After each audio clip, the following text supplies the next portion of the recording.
Dual nature of matter and waves. Matter and waves. Waves को radiation भी कह सकते हैं. Dual nature of matter and waves, most important topic of modern physics. ये physics के जिस ब्रांच में आता है उसको हम लोग क्वांटम फिजिक्स बोलते हैं. ठीक है, क्यों कहते हैं हम लोग आगे भी डिस्कस करेंगे. इसमें देखिए हम लोगों को बेसिकली पढ़ना क्या है. इसमें तीन चीज़ें हैं जो की पॉइंट्स हैं. एक तो है आपका डुअल नेचर, एक ये की पॉइंट हो गया. दूसरा हो गया मैटर, और तीसरा हो गया वेव्स. वेव्स कह लीजिए या रेडिएशन कह लीजिए. ठीक है, तो ये है dual nature of matter and waves. तो पहले हमको इसमें इस जो लाइन हमने हेडिंग लिखी हुई है इससे हमको समझ में क्या आ रहा है. इससे समझ में हमको क्या ये आ रहा है कि मैटर और जो रेडिएशन होता है इनका नेचर कैसा होता है, डुअल होता है. ठीक है, what is the meaning of dual nature. Dual nature का मतलब है दो तरह का नेचर. एक ही टाइम पर अगर दो तरह का नेचर हो, जैसे कुछ लोग होते हैं ना, दो चेहरे वाले, घर में किसी और तरह का बिहेव करते हैं और बाहर जाते हैं तो किसी और तरह का बिहेव करते हैं, तो उसके अंदर डुअल नेचर होता है. ठीक है, ठीक. या कहीं कहीं कहीं कहीं पर होता नहीं, पिताजी लोग बड़े घर में बड़े सख्त होते हैं और बाहर जाएंगे तो बड़ा भीगी बिल्ली टाइप के बने रहेंगे, तो उनके अंदर भी डुअल नेचर है. ठीक है, तो ये डुअल नेचर का मतलब यही होता है कि दो अलग अलग नेचर्स. ठीक है, अभी जो दो अलग अलग नेचर हैं, यहाँ पर हमको किसी पर्सन का बिहेवियर तो स्टडी नहीं करना है, साइकोलॉजी तो पढ़ नहीं रहे हम लोग, फिजिक्स में है. तो किसका डुअल नेचर पढ़ना है, मैटर का और रेडिएशन. रेडिएशन का कह लीजिए या वेव्स कह लीजिए, क्योंकि जब सन से रेज आती है ना तो वो रेडिएशन के फॉर्म में आती हैं. हमारी अर्थ का टेम्परेचर जब बढ़ता है तो रेडिएशन के थ्रू बढ़ता है.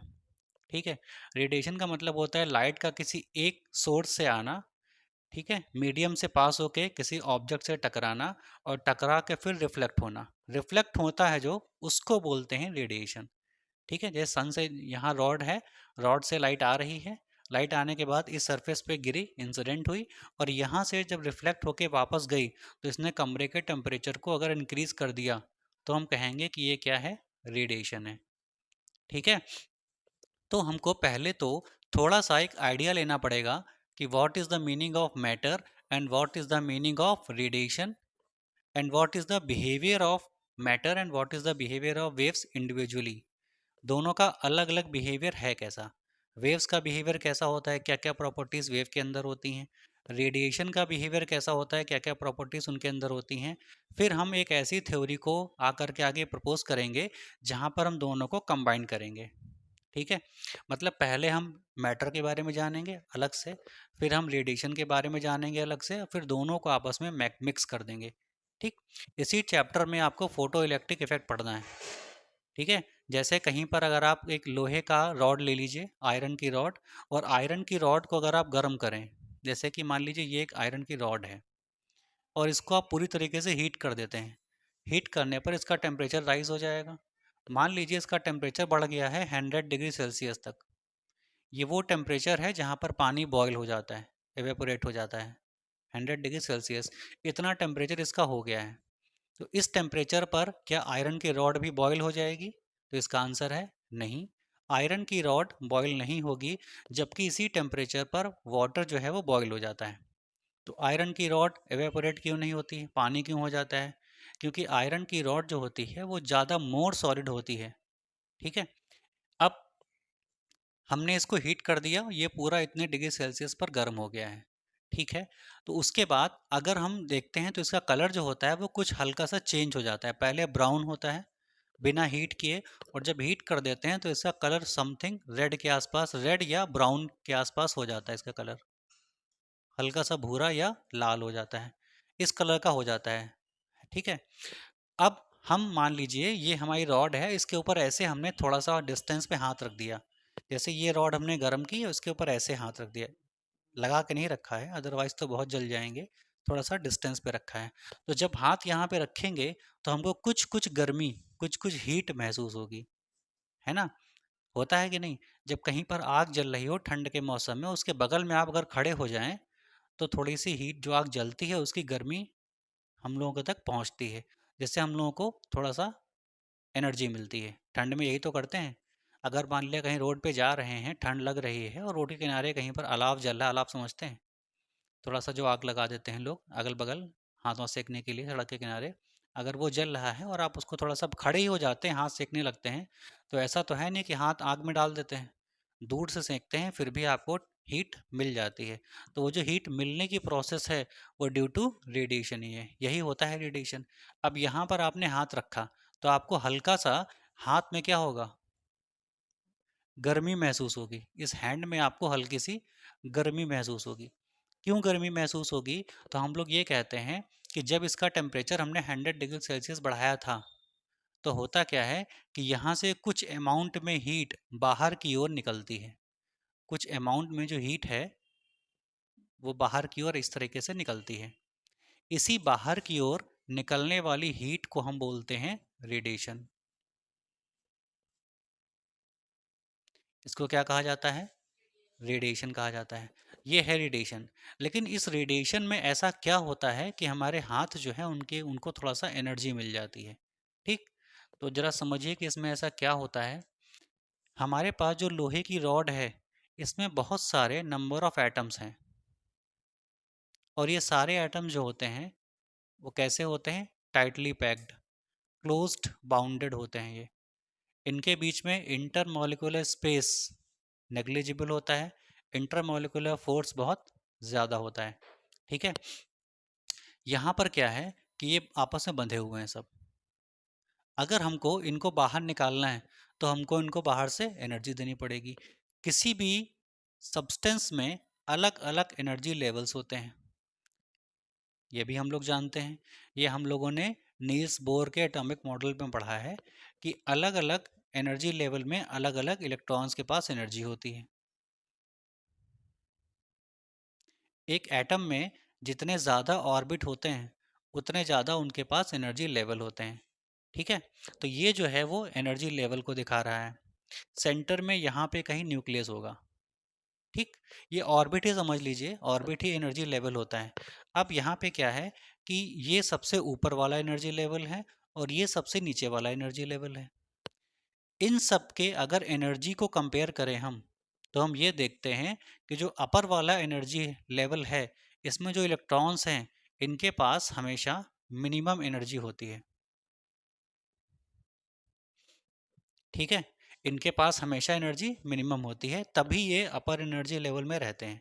इनको एनर्जी की रिक्वायरमेंट भी कम होती है। अगर हम बहुत कम इनको एनर्जी दे देंगे तो ये फटाक से इस और लेवल को छोड़ के बाहर चले जा सकते हैं। इनको देखिए, ये जो आप देख रहे हैं सबसे नीचे का, इनके पास जो इलेक्ट्रॉन्स होते हैं इनके पास सबसे ज़्यादा एनर्जी होती है, मैक्सिमम एनर्जी। इससे क्या होता है कि अगर हम इस इलेक्ट्रॉन को इस सरफेस से बाहर निकालना चाहते हैं तो इसके लिए हमें इस इलेक्ट्रॉन को बहुत ज़्यादा अमाउंट में एनर्जी देनी पड़ेगी। ठीक है, बहुत ज़्यादा अमाउंट का मतलब है बहुत ज़्यादा पोटेंशियल डिफरेंस लगाना पड़ेगा, बहुत ज़्यादा हमको electric field, higher electric field लगानी पड़ेगी।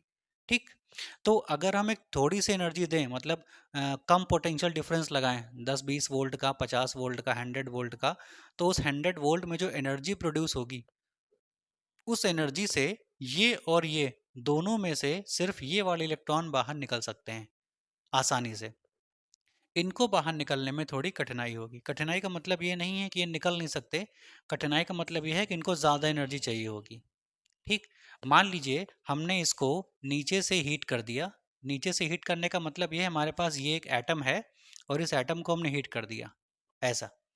ठीक है ना, तो एटम के अंदर बहुत सारे ऑर्बिट्स होते हैं ना, होते हैं कि नहीं? तो हर ऑर्बिट को हम हीट कर रहे हैं क्योंकि हमने एटम को हीट किया है, तो हर ऑर्बिट के अंदर हीट जा रही है। हीट का मतलब क्या होता है? Thermal energy. तो इनको क्या मिल रही है? Thermal energy. इन सबको थर्मल एनर्जी मिलेगी, तो देखिए सबसे पहले हीट एनर्जी किसको मिलेगी? अंदर वाले ऑर्बिट के इलेक्ट्रॉन्स को या आउटर मोस्ट ऑर्बिट के इलेक्ट्रॉन्स को?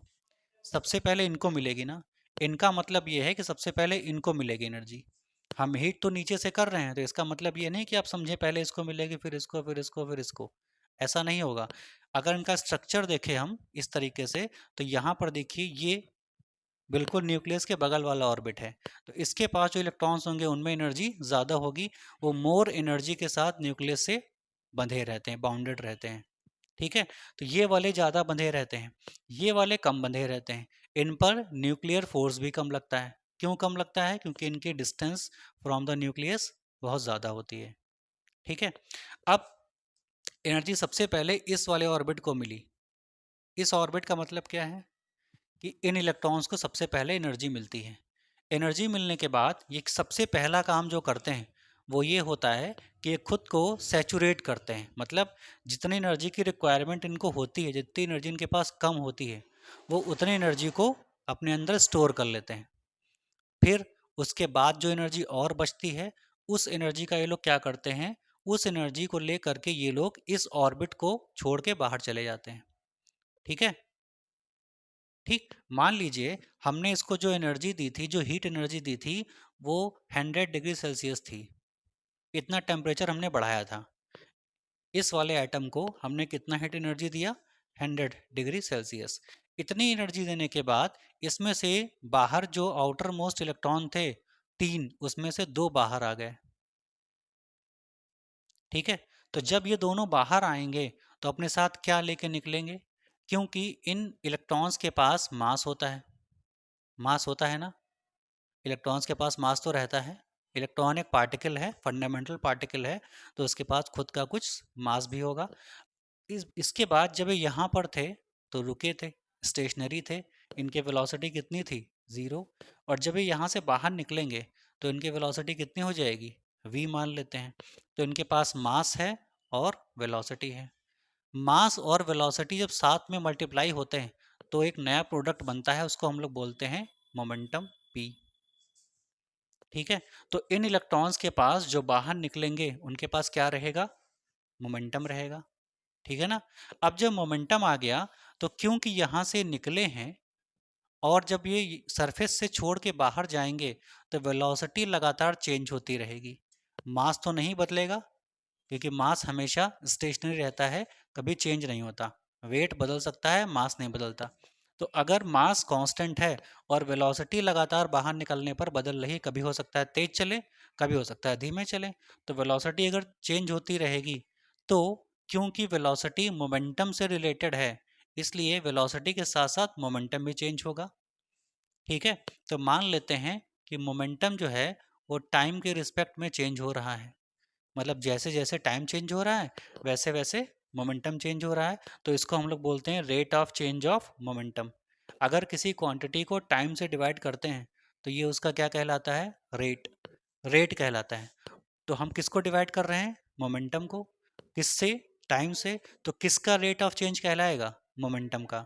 तो rate of change of momentum. ठीक है, rate of change of momentum जो होता है वो फोर्स के इक्वल होता है। ये न्यूटन का सेकंड लॉ है। ठीक है, तो rate of change of momentum force के इक्वल होता है। मतलब जब ये इलेक्ट्रॉन यहाँ से बाहर निकलेंगे तो इनके पास कुछ मोमेंटम होगा। इस मोमेंटम को अगर टाइम के रिस्पेक्ट में चेंज करेंगे तो इनके पास क्या आ जाएगा? फोर्स आ जाएगा। ये फोर्स का ये करते क्या है? ये इलेक्ट्रॉन इस फोर्स का क्या करते हैं? तो जब ये इलेक्ट्रॉन बाहर निकलते हैं तो इनके रास्ते में जो भी आ जाता है ऑब्स्टिकल, जैसे हमने यहाँ पे हाथ रखा था, ठीक है, तो उस हाथ पर आकर के ऐसे स्ट्राइक करते हैं। स्ट्राइक करने से मतलब क्या है? फोर्स अप्लाई करते हैं। यहाँ से इलेक्ट्रॉन बाहर आए, ठीक है, इजेक्शन के बाद इलेक्ट्रॉन आ करके ऐसे हाथ पे स्ट्राइक करेंगे। जब स्ट्राइक करेंगे तो फोर्स अप्लाई करेंगे। ठीक है, लेकिन ये जो फोर्स है जो इलेक्ट्रॉन हमारे हैंड पर लगा रहे हैं वो हमको महसूस नहीं होता। हमको लगता ही नहीं कि हमको कोई धक्का दे रहा है। क्यों महसूस नहीं होता? क्योंकि जो इलेक्ट्रॉन है उनका मास बहुत कम होता है और एक ही इलेक्ट्रॉन है, तो अगर मास बहुत कम है तो मोमेंटम भी तो कम होगा, और अगर मोमेंटम कम होगा तो फोर्स भी कम होगा। तो इतना कम फोर्स होता है कि हमको महसूस नहीं होता, लेकिन ये आ करके हमको ऐसे स्ट्राइक करते हैं। ठीक है, अगर ये हमको स्ट्राइक करेगा ऐसे आ करके, तो हमको अगर फोर्स महसूस नहीं होगा जो इलेक्ट्रॉन ने हम पर अप्लाई किया है, तो क्या महसूस होता है आखिरकार? तो हमें क्या महसूस होता है कि जो ये एनर्जी लेकर के आता है अपने साथ, कौन सी energy? Thermal energy, heat energy. वो एनर्जी जो हमको आके स्ट्राइक करती है तो वो हमको महसूस होती है। क्योंकि आसपास के सराउंडिंग में टेम्परेचर जो होता है वो कम है, और इसका टेम्परेचर, रॉड का टेम्परेचर ज़्यादा है, तो हमको ये टेम्परेचर महसूस होता है। ठीक है, तो हमको ऐसा महसूस होता है कि हमारे हाथों में कुछ गर्माहट आ गई है। तभी तो हम आग के बगल में जब खड़े होते हैं, हीटर के बगल में खड़े होते हैं, रूम हीटर लगाते हैं, हाथ ऐसे सेकते हैं तो हमको गर्मी लगती है ना। कभी आप देखिए, अगर रूम हीटर लगाइए रूम में, और रूम हीटर की परछाई अगर दीवार पर आ रही हो, तो दीवार पर आपने देखा होगा हल्का धुआं टाइप का दिखता है निकलता हुआ। वही तो है रेडिएशन। ठीक है, वही हीट का ट्रैवलिंग है, हीट एनर्जी वही है। ठीक है, तो ये तो है रेडिएशन। ठीक, ये आपको समझ में आया। चलिए आगे देखते हैं। अब हम लोग देखते हैं कि रेडिएशन में क्या क्या होता है। तो रेडिएशन में एक प्रॉपर्टी आपने देख ली कि उसमें क्या होता है, हीट होती है। और वो हीट कहाँ से आती है? Due to thermal energy supply to the atom by any external source. ठीक है, अब हम लोग थोड़ा सा और आगे बात कर लेते हैं, रेडिएशन में और कौन कौन सी प्रॉपर्टीज होती हैं।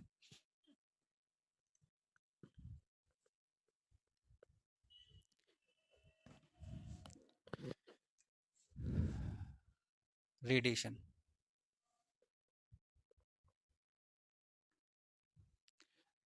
अच्छा रेडिएशन जो होता है ये होता क्या है? एक टाइप का ये वेव होता है ना। जैसे सन से रेज आती हैं, मान लीजिए ये आपका सन है, और यहाँ से रेज ऐसे निकलती हैं, सभी डायरेक्शंस में निकलती हैं, और हमारे यहाँ पर अर्थ है, और ये रेज अर्थ पर आकर के स्ट्राइक करती हैं।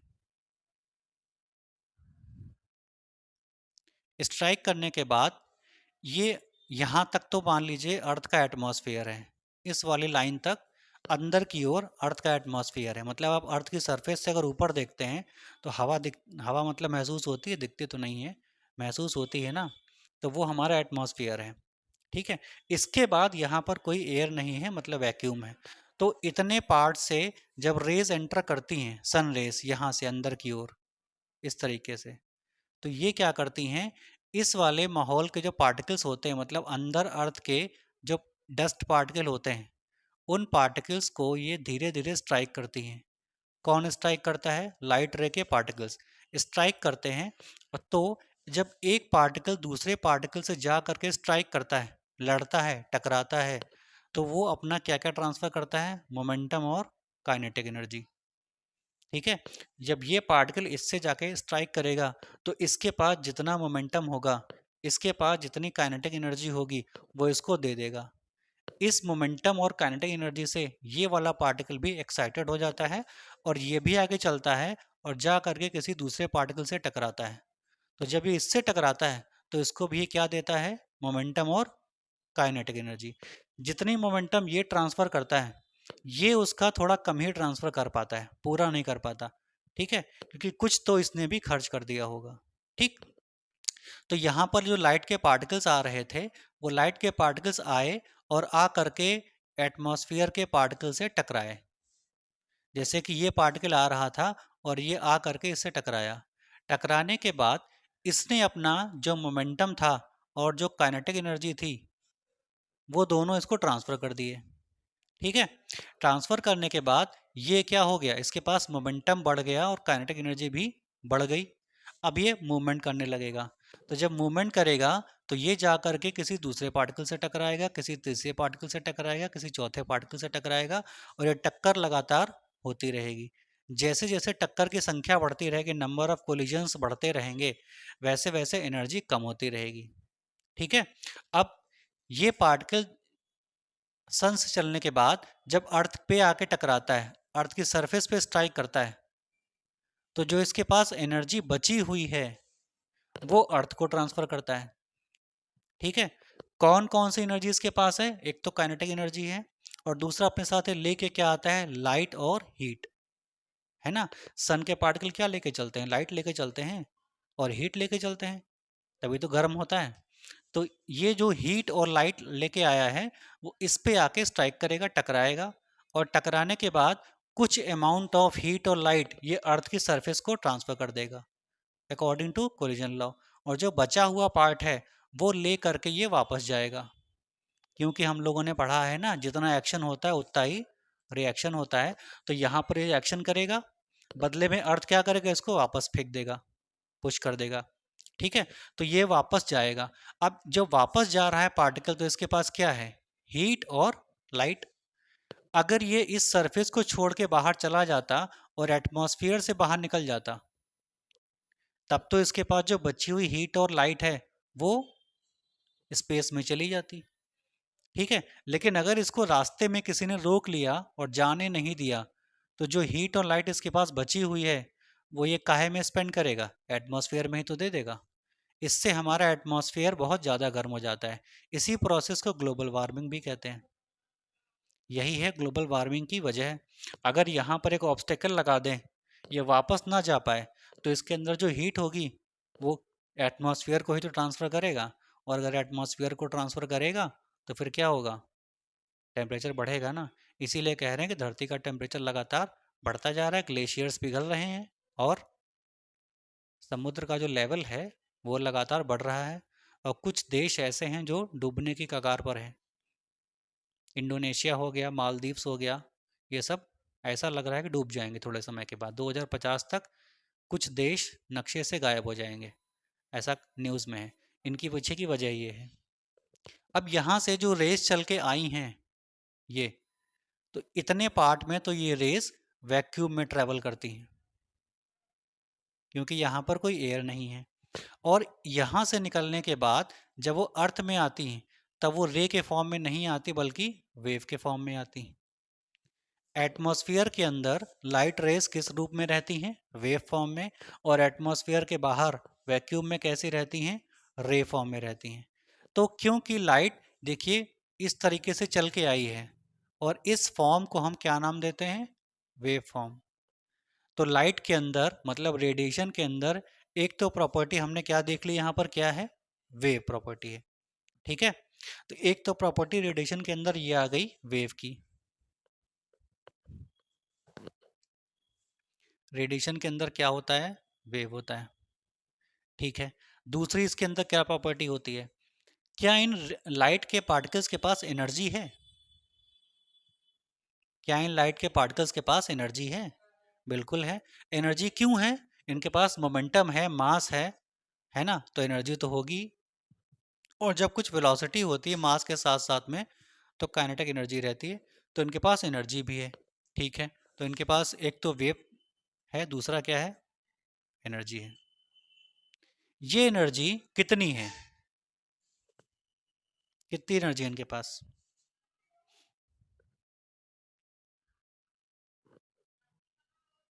वो डिपेंड करता है सोर्स पर। एनर्जी को हम लोग अगर अगर हम लोग एनर्जी को काउंट करें कि आखिरकार इन रेडिएशन के पार्टिकल्स के पास कितनी एनर्जी है, तो हम कितना का अमाउंट एग्जैक्टली नहीं बता सकते। वो डिपेंड करता है किस पर, सोर्स पर। ठीक है, चलिए अब एनर्जी हो गई, रेडिएशन हो गया, एनर्जी से ये मूव करेंगे, है ना। इनका नेचर कैसा होता है, वेव नेचर होता है, क्योंकि वेव की तरह चलता है कौन, रेडिएशन। ठीक है, क्या इनके पास डायमेंशन होती है, क्या इनके पास डायमेंशन होती है, तो हम कहते हैं डायमेंशन नहीं होती। ये हम क्यों कह रहे हैं कि रेडिएशन के पास डायमेंशन नहीं होती है, रीज़न ये है क्योंकि डायमेंशन का मतलब होता है डायरेक्शन। क्या सन से आने वाली रेस किसी पर्टिकुलर डायरेक्शन में जा रही हैं, कि एक तरफ ही जा रही हों, या हम कहें कि सन से आने वाली रेस सिर्फ ईस्ट में जा रही हैं, वेस्ट में नहीं जा रही हैं। सन कैसा है, गोल है ना। और कोई अगर गोल सोर्स होता है, तो उससे जो लाइट बाहर निकलती है वो सभी दिशाओं में जाती है, सभी डायरेक्शंस में प्रोपेगेट होती है। अगर सभी दिशाओं में जाती है, तो क्योंकि उसकी पर्टिकुलर डायरेक्शन नहीं होती, तो हम क्या कहते हैं कि रेडिएशन के पास क्या नहीं होता, डायमेंशन नहीं होता। ठीक है, और क्या क्या चीज़ें हैं, प्रोपेगेट्स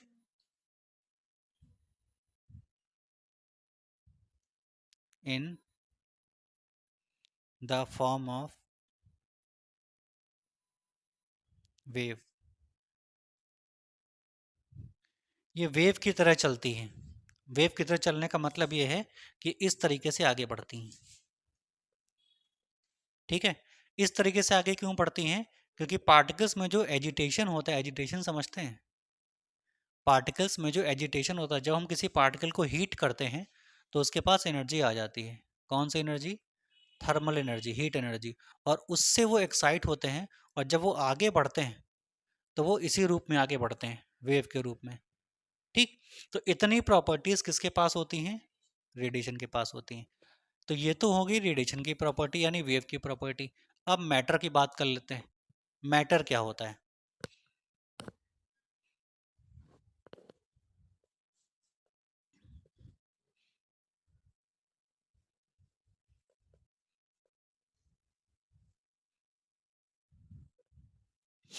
मैटर बताइए क्या होता है?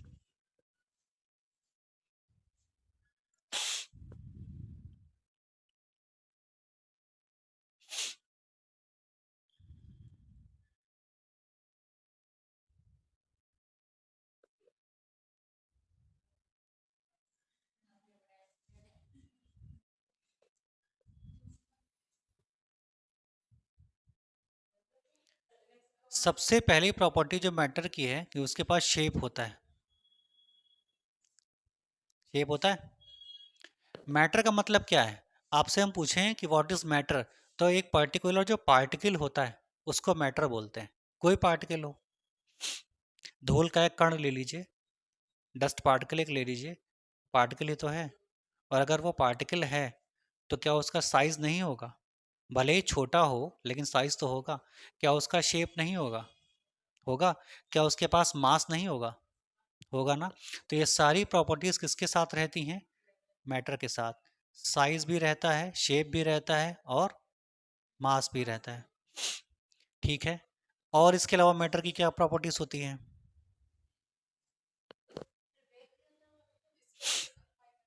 स्पेस ऑक्यूपाई करता है, ठीक है। तो क्योंकि इसके पास मास होता है तो स्पेस ऑक्यूपाई करता है, तो इसके पास क्या रहेगा? वॉल्यूम भी रहेगा। क्योंकि अगर मास होगा, कुछ लंबाई होगी, कुछ चौड़ाई होगी, कुछ मोटाई होगी, है ना, सारी चीज़ें होंगी, तो फिर ये क्या कहलाएगा? वॉल्यूम। तो इसके पास वॉल्यूम रहेगा। ठीक है। ठीक। क्या इसके पास एनर्जी होती है? क्या इसके पास एनर्जी होती है मैटर के पास?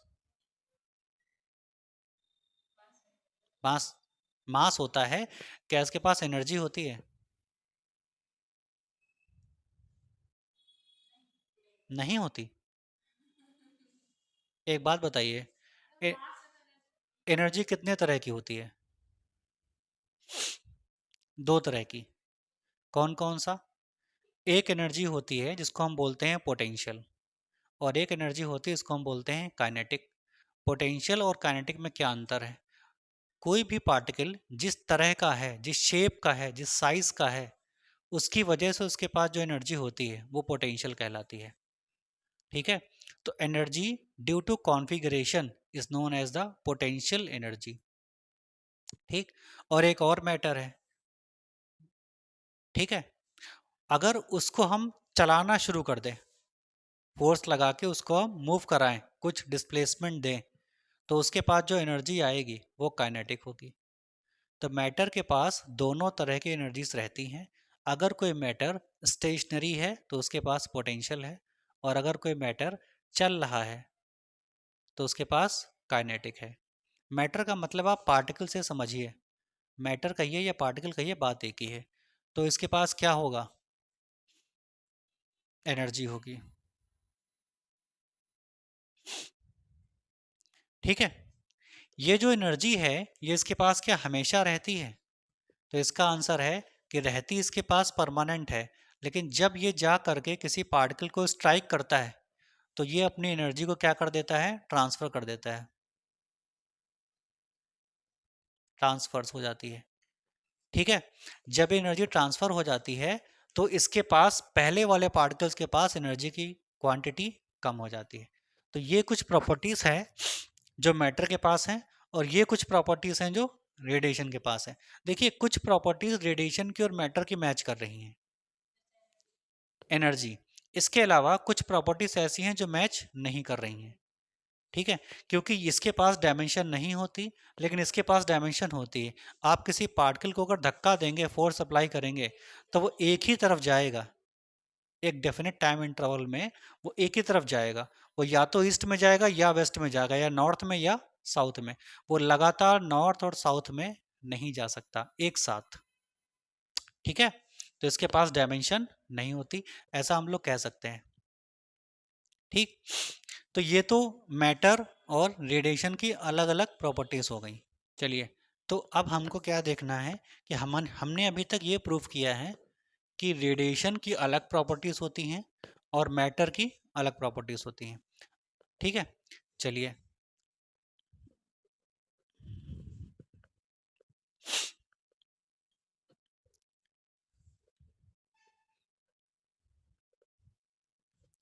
रे ऑप्टिक्स में हम लोगों ने एक थ्योरी पढ़ी है।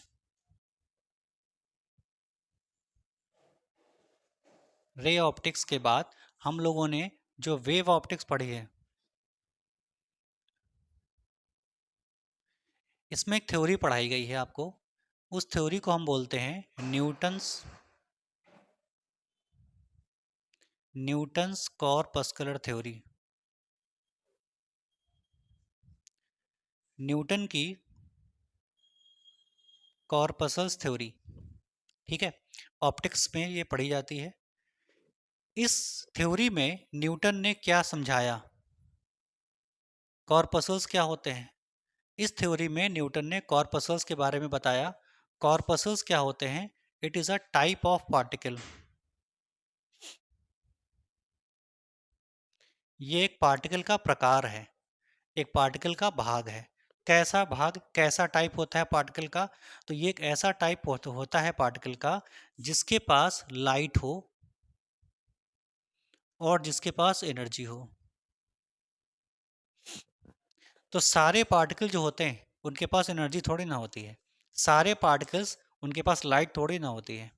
जैसे आप डस्ट पार्टिकल ले लीजिए, तो डस्ट पार्टिकल के पास एनर्जी तो रहेगी लेकिन क्या नहीं रहेगा? लाइट नहीं होगी। क्योंकि अगर लाइट होती तो वो आ करके इस पे स्ट्राइक करते और इस पे चमक पैदा करते। ठीक है, तो क्योंकि वो चमक पैदा नहीं करते तो हम कह सकते हैं कि डस्ट पार्टिकल के पास लाइट नहीं होती। तो वो जो डस्ट पार्टिकल हैं वो अलग हो गए, उनकी कैटेगराइजेशन हम लोग अलग कर देते हैं। ठीक है, अब जिस पार्टिकल की बात ये न्यूटन कर रहे थे अपनी थ्योरी में, उन पार्टिकल्स को क्योंकि इस नॉर्मल पार्टिकल से अलग बताना था तो उन्होंने अलग नाम भी दिया। और नाम क्या दिया उसको? कॉर्पसल्स। और इनकी जो बिहेवियर होता है कॉर्पसल्स का, वो जिस थ्योरी में हम लोग पढ़ते हैं उसको लेते हैं न्यूटन कॉर्पस्कुलर थ्योरी, ये नाम देते हैं। ठीक है, इसमें इन्होंने कॉर्पसल्स को बताया। कॉर्पसल्स का मतलब it is a type of particle. कैसा पार्टिकल? जिसमें क्या क्या हो? लाइट हो और एनर्जी हो। मतलब एनर्जी तो रहेगी ही रहेगी लेकिन साथ में क्या रहेगा? ऐसे पार्टिकल जिनके अंदर चमक हो, उनको क्या नाम देते हैं? न्यूटन ने क्या नाम दिया? Corpuscle theory. ठीक है, और न्यूटन ने इस थ्योरी में ये बताया कि जो पार्टिकल जिनके पास लाइट होती है, जब वो कहीं चलते हैं, मूव करते हैं, तो वो एक स्ट्रेट लाइन में मूव करते हैं। भाई, ये जो पार्टिकल्स हैं इनके पास क्या है? लाइट भी है और क्या है? एनर्जी भी है। एनर्जी की वजह से ये मूव करेंगे और लाइट की वजह से इनमें चमक होगी। तो मान लीजिए हमारे पास चार पार्टिकल्स थे, चार पार्टिकल थे। ठीक है, तो इन चार पार्टिकल्स में एनर्जी तो है, साथ साथ में लाइट भी है। तो इनको हम क्या बोलेंगे? कॉर्पसल्स। कॉर्पसल्स बोलेंगे। तो 1 2 3 और 4। ठीक है, ये जो लास्ट वाला इधर वाला पार्टिकल है, ये चलेगा और जा करके इसको स्ट्राइक करेगा। ये इससे स्ट्राइक करेगा, ये इससे स्ट्राइक करेगा। तो ये सभी एक स्ट्रेट लाइन में आगे बढ़ेंगे। ठीक है, जब ये सभी स्ट्रेट लाइन में आगे बढ़ेंगे तो इनके पास क्या रहेगा? एनर्जी और लाइट रहेगी। तो हमको जब ये चलते हुए दिखाई देंगे, ठीक, तो क्योंकि इनके पास एनर्जी है तो ये चलते हुए दिखाई दे रहे हैं, और हम इनके पास लाइट भी है तो हमको ये कैसे दिखाई देंगे? चमकते हुए। ठीक है, और ऐसे पार्टिकल जब इस तरीके से मूव करते हैं तो इनको हम लोग कहते हैं, इस तरह का मोशन कहलाता है रे ऑफ लाइट। ठीक है, रे ऑफ किसकी रे? लाइट की। ठीक, तो रे ऑफ लाइट ऐसे होती है। तो रे ऑफ लाइट में क्या शामिल है? पार्टिकल शामिल है ना? ठीक, तो इससे हम लोगों को एक ये नॉलेज मिलती है कि जो लाइट पार्टिकल होती है, लाइट जो होती है उसके अंदर क्या रहते हैं? नहीं, पार्टिकल्स रहते हैं। लाइट के अंदर क्या रहते हैं? पार्टिकल्स रहते हैं। ठीक है, तो इससे हम यह भी तो कह सकते हैं कि अगर हम इन पार्टिकल को यहां से निकाल दें तो रे खत्म हो जाएगी, क्योंकि रे बनी तो पार्टिकल से ही है। बताइए, अगर रे पार्टिकल से बनी है तो रे को अगर हम खत्म करना चाहते हैं तो हमको क्या खत्म करना पड़ेगा? पार्टिकल्स को। हम अगर यहाँ से पार्टिकल बाहर निकाल दें तो रे खत्म। तो रे ऑफ लाइट किससे बनी है? पार्टिकल से बनी है। इससे हम एक थ्योरी सीख गए कि लाइट के अंदर पार्टिकल नेचर होता है कि नहीं होता? पार्टिकल नेचर होता है? होता है ना? ठीक है, तो पार्टिकल नेचर ऑफ लाइट यहां से हमको मिल गई। ठीक है, अब क्या लाइट के अंदर सिर्फ पार्टिकल नेचर होता है या किसी और तरह का नेचर भी होता है? ये भी देख लेते हैं जरा।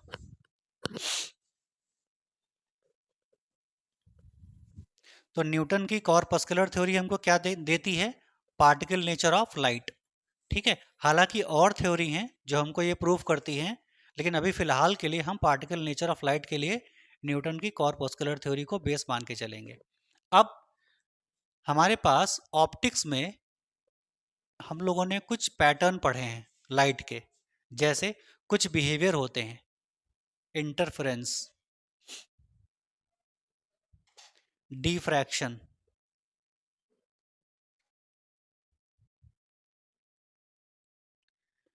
ये कुछ ऐसे पैटर्न होते हैं जो तभी पॉसिबल हैं जब लाइट के अंदर वेव नेचर हो। ठीक है, ये क्या होता है? पहले इंटरफेरेंस समझते हैं। यहां से एक सोर्स होता है, यहां पर एक स्लिट रखी होती है, मतलब पर्दा मान लीजिए, स्क्रीन मान लीजिए। इसमें दो पतले पतले होल होते हैं, ये सुई की नोक के बराबर। इसके आगे यहाँ पर एक स्क्रीन रखी होती है वाइट कलर की, और यहाँ से रेस चलेंगी लाइट की। ठीक है, इनके अंदर क्या है? रेस के अंदर पार्टिकल्स होंगे ना। ठीक है, वो जब आगे बढ़ेगी इस तरीके से और इससे टकराएगी, इससे और इससे, तो यहां से टकराने के बाद इससे रे बाहर निकल जाएगी, क्योंकि यहां पर आने जाने के लिए एक छोटा सा होल दिया हुआ है। यहां भी लाइट के अंदर क्या होगा? इस पार निकल जाएगी। लेकिन जो लाइट यहां पर आके स्ट्राइक करेगी, जो यहां पे स्ट्राइक करेगी, जो यहां पे स्ट्राइक करेगी, जो यहां पे स्ट्राइक करेगी, इन जगहों पर, क्या वो इस पार जा पाएगी? नहीं जा पाएगी। मतलब ये वाला जो भाग है ये ऑब्स्टेकल की तरह काम करेगा लाइट के लिए, और लाइट को रोक लेगा, आगे नहीं जाने देगा। यहां से भी लाइट आगे नहीं जाएगी और यहां से भी लाइट आगे नहीं जाएगी। ठीक है ना? लेकिन लाइट जाएगी कहां से? इस वाले भाग से बाहर निकलेगी। अब यहां पर हाइगेंस की थ्योरी लगती है। वो ये कहते हैं कि जब भी कोई लाइट रे कहीं से आ रही हो किसी मीडियम से और आ करके किसी सरफेस से टकराए, तो उस सरफेस से टकराने के बाद सेकेंडरी वेवलेट्स बनती हैं, जिनका साइज कैसा होता है? स्फेरिकल। तो यहां से लाइट कैसे निकलेंगी? गोल, इस तरीके से चलेंगी। यहां से भी वही होगा। ठीक है, यहां जो लाइट के पार्टिकल्स हैं यहां पे, और जो यहां पे लाइट के पार्टिकल्स हैं, वो इस पूरे स्पेस में कहीं ना कहीं आकर के एक दूसरे को क्रॉस करेंगे। ठीक है, जब ये दोनों एक दूसरे को क्रॉस करेंगे तो अगर पहले वाले की इंटेंसिटी दूसरे वाले की इंटेंसिटी से मैच कर जाती है तो हम कहते हैं कि ये दोनों कैसे हैं? सेम फेज में हैं। अगर ये सेम फेज में होते हैं तो इन दो पार्टिकल्स के बीच का जो फेज डिफरेंस फाई होता है वो जीरो होता है। ठीक, और जब फेज डिफरेंस दोनों के बीच का जीरो हो और वो आ करके इस सरफेस पे स्क्रीन पे इंसिडेंट होते हैं तो वो एक चमक पैदा करते हैं, ब्राइटनेस पैदा करते हैं। ठीक है, तो यहां पर अगर हमें ब्राइटनेस चाहिए तो उसके लिए हमें इन दोनों पार्टिकल्स के बीच का क्या करना पड़ेगा? फेज डिफरेंस जीरो करना पड़ेगा, मतलब सेम फेज में आकर के ये मिले। ठीक है, तो ये हो गया ब्राइट का तरीका। अब अगर बाय चांस इस पार्टिकल से इस पार्टिकल की मैचिंग होती है, मिक्सिंग होती है, और इनके इनके बीच का फेज डिफरेंस सेम नहीं होता, मतलब उसमें कुछ डिफरेंस रहता है, मान लीजिए फेज डिफरेंस पाई का हो, 180 डिग्री का हो, तो उस कंडीशन में जब ये और ये मिक्स होंगे और आ करके पर्दे पर स्ट्राइक करेंगे, स्क्रीन पर स्ट्राइक करेंगे, तो यहां पर हमको एक घना काला रंग मिल जाएगा। ठीक है, उसको हम बोलते हैं डार्क। तो जब ये दोनों के अंदर फेज डिफरेंस जीरो था, इसमें और इसमें, तो ये कैसा था, ब्राइट। और जब इन दोनों के अंदर फेज डिफरेंस पाई का था, 180 डिग्री का था, तो यहाँ पर क्या मिलता है, डार्क मिलता है।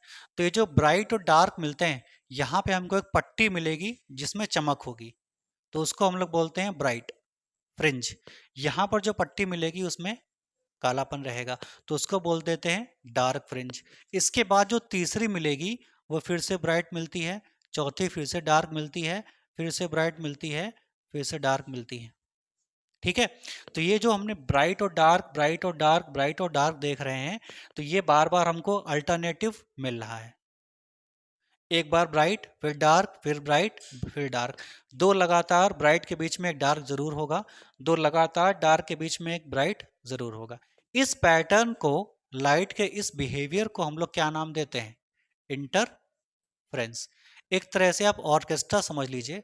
ऑर्केस्ट्रा में अगर आप बैठे हैं तो वहां पर अलग अलग म्यूजिकल इंस्ट्रूमेंट्स बजते हैं, और जब आपको सुनाई देते हैं तो सारे एक साथ सुनाई देते हैं। ऐसा नहीं होता कि वॉयलिन अलग बज रहा है तो वो आपको अलग सुनाई दे रहा है, तबला अलग सुनाई दे रहा है, ढोलक अलग सुनाई दे रही है, ऐसा नहीं होता ना। और अगर ऐसा कभी होता है, ठीक है, कि ढोलक की आवाज़ अलग आ रही है, तबले की आवाज़ अलग आ रही है, तो वो म्यूज़िक हम लोगों को पसंद नहीं आता। हम लोग कहते हैं शोर हो रहा है, कहते हैं कि नहीं कहते।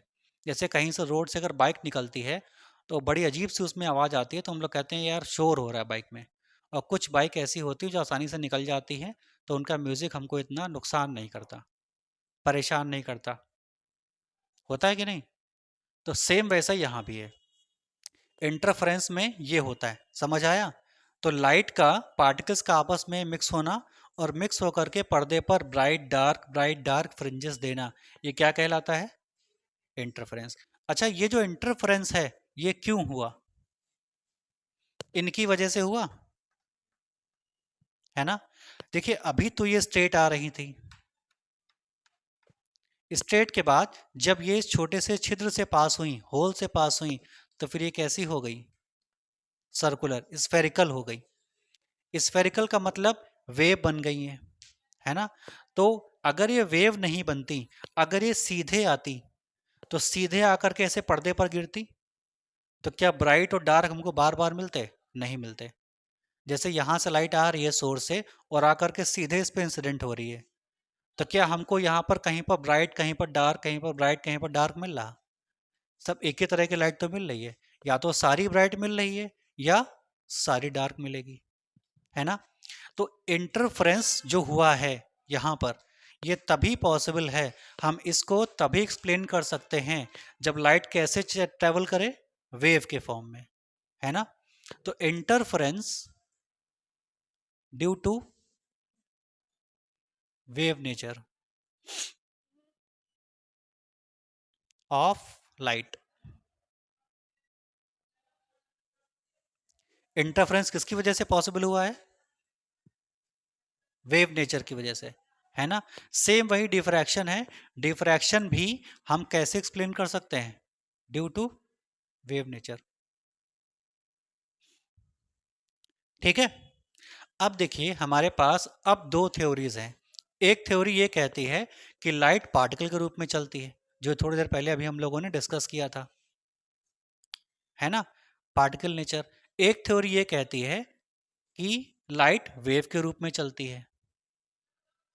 अब हमारे पास समस्या ये आ गई कि हम लाइट को वेव की तरह माने या पार्टिकल की तरह माने, क्योंकि न्यूटन की थ्योरी ये कहती है कि लाइट पार्टिकल के फॉर्म में रहती है, लाइट के अंदर कुछ एनर्जी होती है फोटॉन्स के रूप में। ठीक है, उसके अलावा इंटरफेरेंस और डिफ्रैक्शन, इसको हम तभी एक्सप्लेन कर सकते हैं जब लाइट के अंदर कौन सा नेचर हो, वेव नेचर हो। तो अब लाइट के अंदर दो तरह के नेचर समझ में आ रहे हैं। लाइट के कुछ बिहेवियर जो सिर्फ वेव नेचर से एक्सप्लेन हो सकते हैं, और लाइट के कुछ बिहेवियर जो सिर्फ और सिर्फ पार्टिकल नेचर से एक्सप्लेन हो सकते हैं। तो इसका मतलब लाइट कभी कभी पार्टिकल की तरह बिहेव करती है और कभी कभी वेव की तरह बिहेव करती है ना? बोलिए। और जब एक ही तरह की फिजिकल प्रॉपर्टी के अंदर दो अलग अलग तरह की प्रॉपर्टी आ जाएं, तो इसी को हम क्या बोलते हैं? Dual nature. तो यहां पर लाइट के अंदर पार्टिकल नेचर भी है और रेडिएशन नेचर भी है, वेव नेचर भी है। इसलिए हम क्या बोलते हैं कि लाइट के अंदर डुअल नेचर है। तो ये जो कुछ पॉइंट्स थे वो ये प्रूव करके आपको बताते हैं कि लाइट के अंदर दो तरह के नेचर होते हैं। कुछ थ्योरीज ऐसी होती हैं, कुछ पैटर्न ऐसे होते हैं जिनको हम बिना वेव नेचर के एक्सप्लेन नहीं कर सकते, जैसे इंटरफेरेंस, डिफ्रैक्शन। और कुछ पैटर्न ऐसे भी होते हैं जिनको हम बिना पार्टिकल नेचर के एक्सप्लेन नहीं कर सकते। वे कौन से नेचर हैं?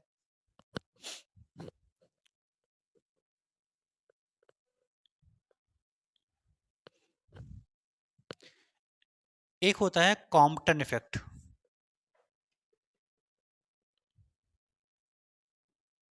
ठीक है, और एक होता है photo electric effect.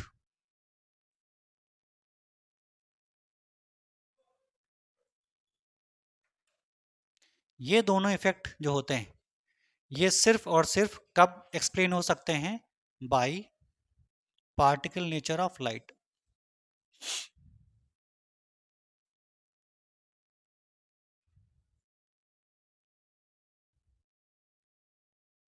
Bye particle nature of light, ठीक है। तो देखिए, एक तो प्रॉपर्टी ये है कि जहां पर लाइट में इंटरफेरेंस और डिफ्रैक्शन पैटर्न को हम तभी एक्सप्लेन कर पाएंगे जब लाइट के अंदर कौन सा नेचर हो? वेव नेचर हो। इसके अलावा लाइट के कुछ बिहेवियर ऐसे होते हैं जो कि कॉम्पटन इफेक्ट और फोटो इलेक्ट्रिक इफेक्ट में आते हैं, जो सिर्फ और सिर्फ पार्टिकल नेचर में ही एक्सप्लेन हो सकते हैं।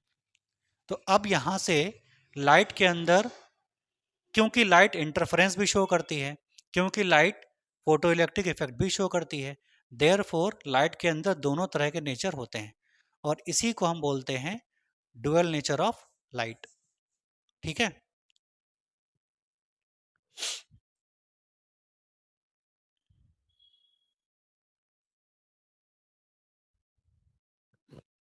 तो इसका क्या मतलब हुआ?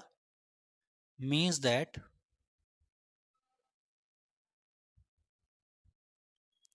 लाइट, लाइट का मतलब यहां से किससे होता है? रेडिएशन से।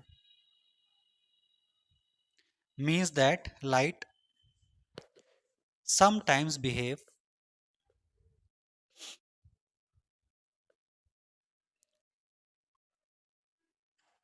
behaves as sometimes behaves as wave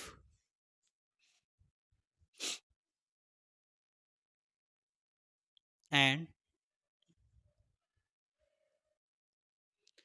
sometimes as particles। तो कभी कभी लाइट किसकी तरह बिहेव करती है? वेव की तरह, रेडिएशन की तरह, और कभी कभी किसकी तरह? पार्टिकल्स की तरह, ठीक है। Hence light has dual nature. Light का मतलब रेडिएशन से है, hence light has dual nature,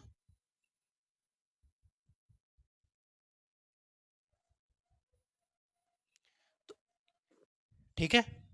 तो ये हो गया डुअल नेचर का concept.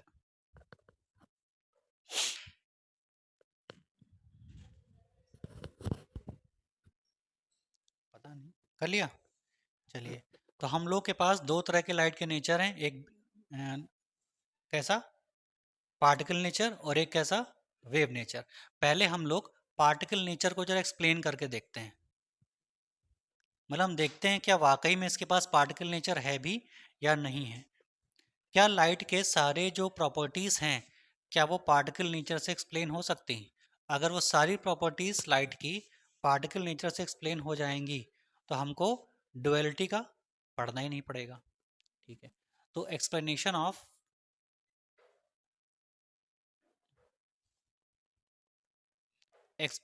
Of particle nature of light.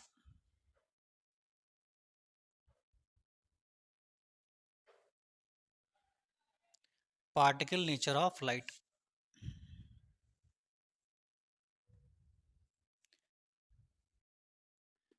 हम क्या एक्सप्लेन करने वाले हैं?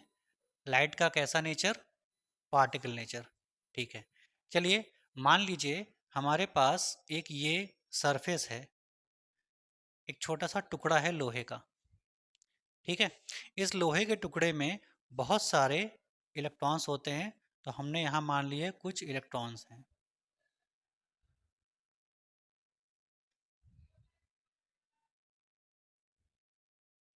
ठीक है, और हमने इसको जा करके धूप में रख दिया। ठीक, धूप में रखने का मतलब ये है कि इससे इस पे क्या पड़ रही है? धूप। धूप का मतलब रेडिएशन। ठीक है, तो लाइट के जो पार्टिकल्स हैं वो आ करके इस पे ऐसे ऐसे टकराते हैं। ठीक है, लाइट जो चल के आती है उसके पार्टिकल्स अपने साथ क्या लेके चलते हैं? लाइट अपने साथ लेके चलता है हीट और हीट और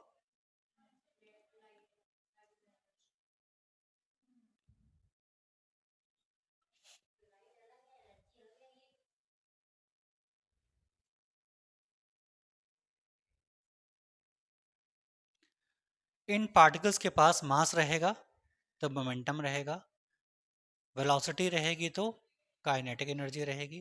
तो ये अपने साथ क्या लेकर के आएंगे? हीट और लाइट दोनों। ठीक है, चलिए इनके पास मास है, वेलोसिटी है, काइनेटिक एनर्जी है।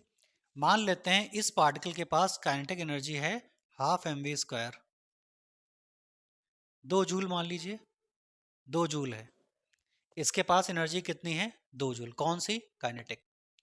जब ये आ करके इस पे गिरेगा तो इसको अपनी एनर्जी दे देगा, है ना? ठीक, होना क्या चाहिए कि जब इस पर पार्टिकल गिरे और अपनी एनर्जी इसको दे तो ये इलेक्ट्रॉन इस सरफेस को छोड़ के बाहर निकल जाना चाहिए। लेकिन हम क्या देखते हैं कि इस 2 जूल की एनर्जी से इलेक्ट्रॉन बाहर नहीं आता। ठीक है, हमारा मकसद क्या है? इलेक्ट्रॉन को बाहर निकालना, और उसके लिए हम कितनी एनर्जी देते हैं उसको? 2 जूल। बाहर नहीं आता। तो हमारे दिमाग में एक प्लान स्ट्राइक करता है कि हो सकता है एनर्जी की क्वांटिटी कम हो, इस वजह से इलेक्ट्रॉन बाहर ना रहा हो। तो हम कुछ एनर्जी को बढ़ा के देखते हैं। हमने 2 के जगह पर कितना कर दिया? 3 जूल, तब भी बाहर नहीं आया ये। हमने 4 जूल कर दिया, तब भी बाहर नहीं आया ये। फिर हमने 5 कर दिया, 6 कर दिया, करते करते हम पहुंच गए 20 जूल पर, तब भी इलेक्ट्रॉन बाहर नहीं आया।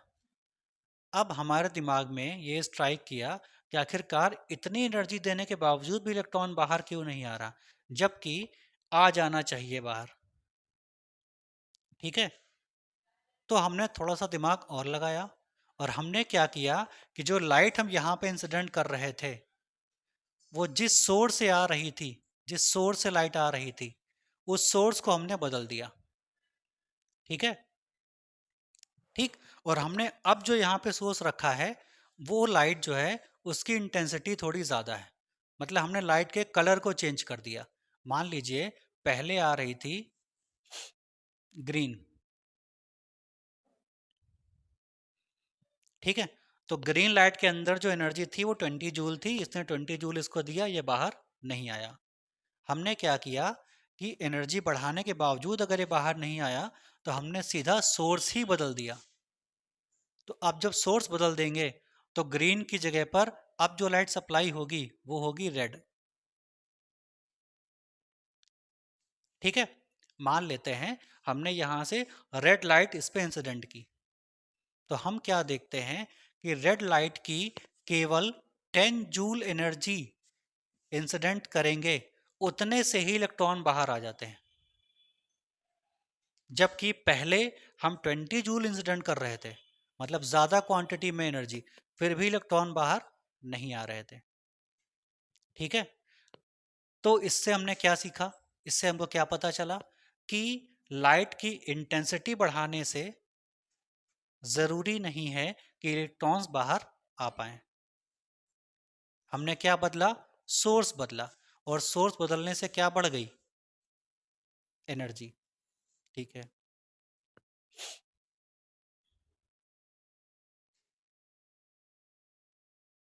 ठीक। अब तो मान लो यहां से रेड लाइट का एक पार्टिकल चला, ये एक पार्टिकल, तो इस एक पार्टिकल के पास एनर्जी कितनी थी, 10 joule.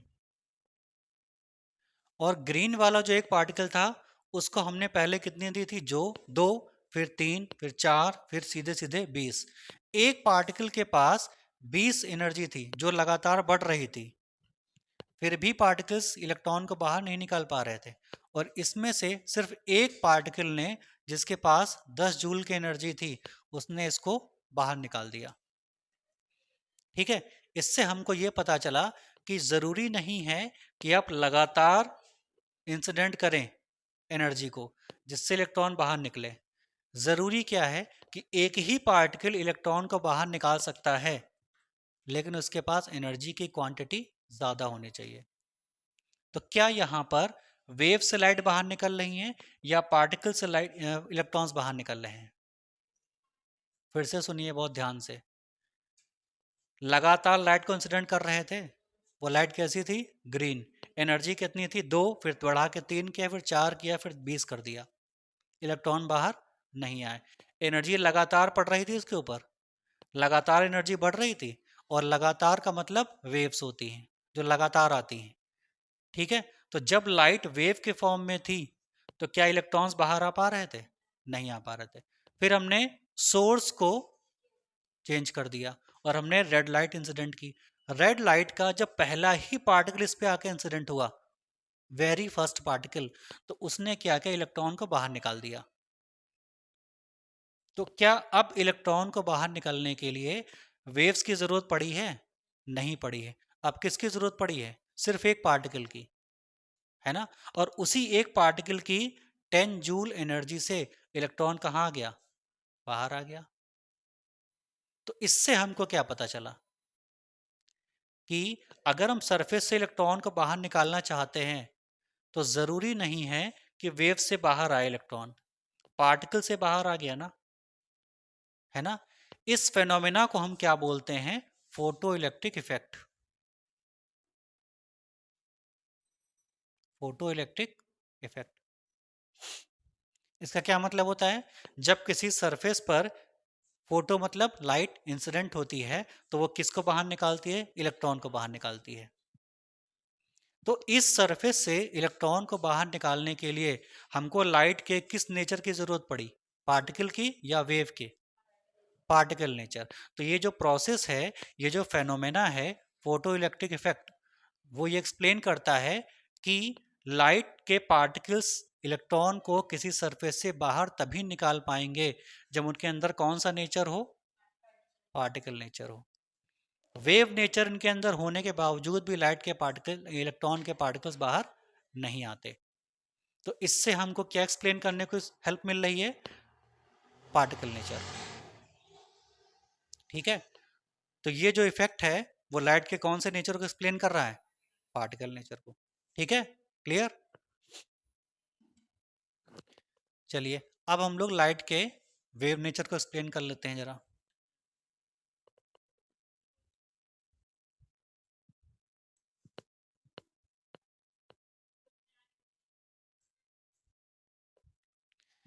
Explanation of wave nature of light.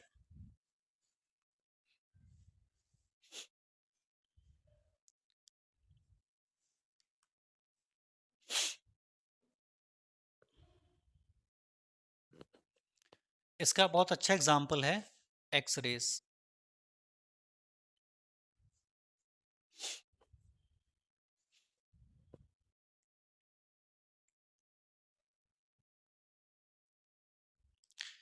X race देखिए, एक्स रेज में क्या होता है, मान लो ये एक सरफेस है, ठीक है, और इस पर लाइट ऐसे चल के आ रही है, इस पे आके टकराती है इस तरीके से, ठीक है। तो हमने क्या किया, पहले हमने लाइट का एक पार्टिकल लिया और एक पार्टिकल को इस सरफेस पे इंसिडेंट किया।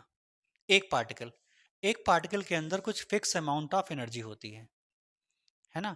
जैसे हम एक पार्टिकल ले लें छोटा सा, तो उसकी क्योंकि शेप साइज सब फिक्स होता है ना, फाइनाइट होता है कि नहीं, तो फाइनाइट होने की वजह से उसके पास एनर्जी भी फिक्स होगी। मान लो इतना बड़ा पार्टिकल है, मान लो एक ये पार्टिकल हमने इंसिडेंट किया, तो इसके पास एनर्जी थी 10 जूल। तो ये अपनी कितनी एनर्जी इसको देगा, सरफेस को 10 ही तो देगा, ना ज़्यादा दे पाएगा ना कम दे पाएगा, क्योंकि इसके पास मैक्सिमम एनर्जी कितनी है, 10 जूल है, ठीक है।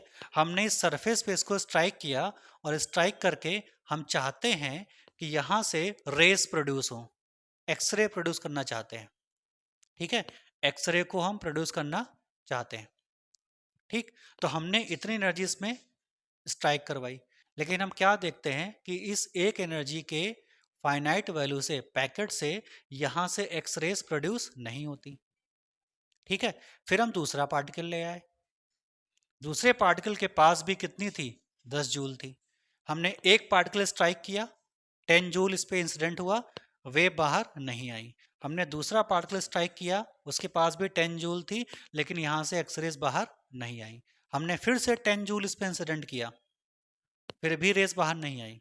तो हम बारी बारी से 10-10 करके 30 जूल्स एनर्जीज को दे चुके हैं, लेकिन क्या वो एक्सरेज बाहर आई हैं, नहीं आई हैं। एक्सपेरिमेंटली ये वेरीफाई किया जाता है कि ये बाहर नहीं आती हैं।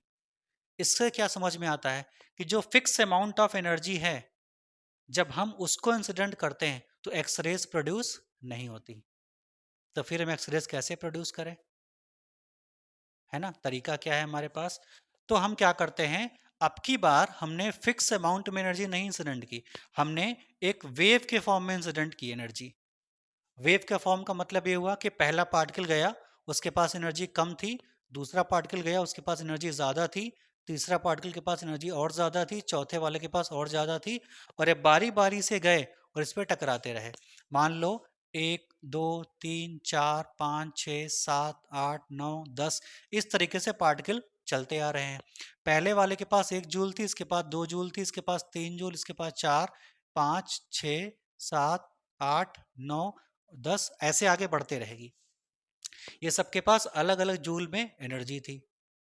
जब ये पहला वाला इस पे आके गिरा तो उसने 1 जूल दी, दूसरा वाला वेव तुरंत इसके पीछे से गया, इसे टकरा गया तुरंत, बिना किसी टाइम गैप के। तो इसको कितनी मिल गई टोटल, 1 + 2 3 हो गई। तीसरा वाला गया, वो भी टकराया, तो अब कितनी मिल गई, 3a, और 3a कितना, 6 जूल, है ना। 10 जूल तक तो बाहर नहीं आया था, तो यहाँ पे 6 हो गया, ये गया, 6 + 4 कितना, 10 जूल हो गया। जैसे ये वाला पार्टिकल गया तो ये कितना हो गया, 5, 10 + 5 कितना, 15 जूल एनर्जी इसको मिल गई है। ये फटाक से एक्सरेज बाहर आ गई, जैसे ही 15 जूल एनर्जी मिली इसको, ये बाहर आ गई एक्सरेज। इससे हमको क्या पता चला कि एनर्जी से, इस स्क्रीन से हम एक्सरेज तभी प्रोड्यूस कर पाए जब हमने एनर्जी को लगातार इंसिडेंट किया, कॉन्टिन्यूअस वे में इंसिडेंट किया, है ना। और जब किसी पार्टिकल को, किसी सरफेस को हम एनर्जी लगातार देते हैं, तो वो किस रूप में देते हैं, वेव फॉर्म में देते हैं, ठीक है। तो ये एक्सरे प्रोड्यूस करने के लिए हमको क्या एक्सप्लेन करना पड़ेगा, लाइट का वेव नेचर, ठीक है। तो ये वेव नेचर का एक्सप्लेनेशन है, to produce X rays and to discuss the phenomena of photo electric effect, we have to learn the particle nature of light, या we have to study the particle nature of light, particle behaviour of light. तो particle का behaviour और wave का behaviour दोनों ज़रूरी हैं, क्योंकि हमें कभी कभी एक्सरेज भी ज़रूरत पड़ती है, और हमें कभी कभी फोटो इलेक्ट्रिक इफेक्ट की भी ज़रूरत पड़ती है ना। इसका मतलब लाइट कभी कभी वेव नेचर की तरह भी बिहेव करेगी, लाइट तो वही होगी ना, और वही पार्टिकल कभी कभी पार्टिकल की तरह बिहेव करेंगे। दोनों एक्सप्लेनेशन आपको समझ में आए? बताइए, ठीक है ना? अब अगली क्लास में हम लोग पढ़ेंगे what is photo electric effect. ठीक है, तो ये दो एक्सपेरिमेंट जो हमने आपको बताए हैं, ये दोनों एक्सपेरिमेंट क्या प्रूफ करते हैं, क्या वेरीफाई करते हैं कि लाइट के पास particle as well as wave nature होता है। ठीक है।